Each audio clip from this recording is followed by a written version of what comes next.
하루의 말씀, 오늘은 마태복음 12장 38절에서 42절 말씀 가지고 함께 나눕니다. 성경 봉독합니다. 그때 율법학자들과 바리새파 사람들 가운데 몇 사람이 예수께 말하였다. 선생님, 우리는 선생님에게서 표징을 보았으면 합니다. 예수께서 그들에게 말씀하셨다. 악하고 음란한 세대가 표징을 요구하지만 예언자 요나의 표징밖에는 이 세대는 아무 표징도 받지 못할 것이다. 요나가 사흘낮과 사흘밤 동안을 큰 물고기 뱃속에 있었던 것 같이 인자도 사흘낮과 사흘밤 동안을 땅속에 있을 것이다. 심판 때에 니느웨 사람들이 이 세대와 함께 일어나서 이 세대를 정죄할 것이다. 니느웨 사람들은 요나의 선포를 듣고 회개하였기 때문이다. 그러나 보아라, 요나보다 더 큰 이가 여기에 있다. 심판 때에 남방 여왕이 이 세대와 함께 일어나서 이 세대를 정죄할 것이다. 그는 솔로몬의 지혜를 들으려고 땅 끝에서부터 찾아왔기 때문이다. 그러나 보아라, 솔로몬보다 더 큰 이가 여기에 있다. 아멘. 예수님께 율법학자들과 바리새인들이 찾아옵니다. 그리고 그들은 예수님께 표징을 보여주기를 원합니다. 왜 그들은 예수님께 표징을 구한 것일까요?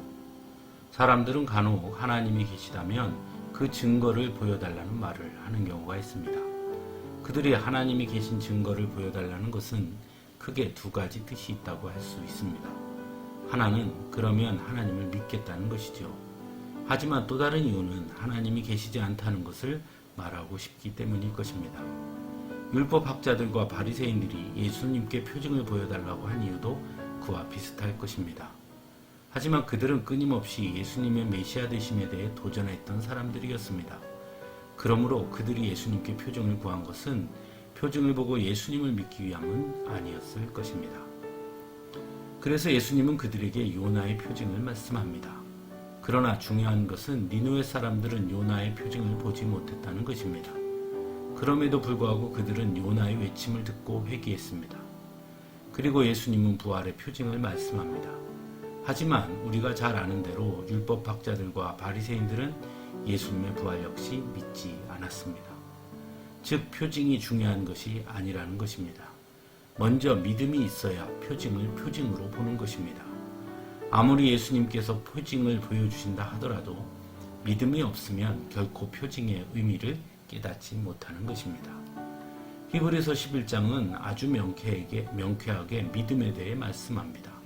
믿음은 바라는 것들의 확신이요 보이지 않는 것들의 증거입니다. 라고 말입니다. 즉 보고 안 보고 이전에 먼저 믿는 것입니다. 그러면 믿음 안에서 보게 되는 것입니다. 우리들도 가끔 믿음이 흔들릴 때가 있습니다.